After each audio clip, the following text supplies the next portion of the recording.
I believe I was the first in the country to stand up and say, you aren't going to do that here.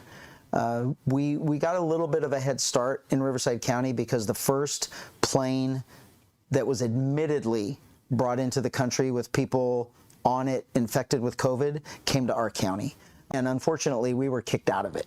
And they put it in the hands of our public officials and of our public health department, who have never managed an emergency, who have never had anything even close to that amount of responsibility.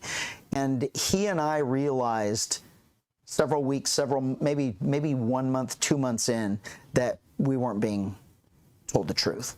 We were being lied to. And it got to the point where they were shutting things down.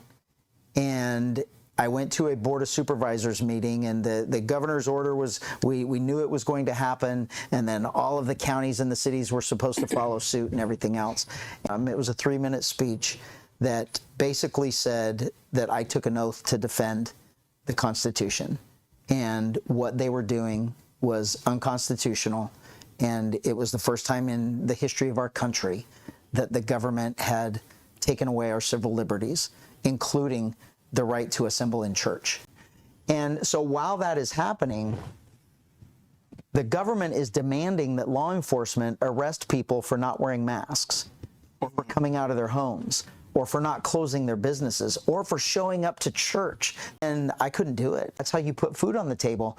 And I said I would never make a criminal out of a single mother that was trying to put a roof over her kid's head, while the governor was releasing real criminals into our streets to victimize us.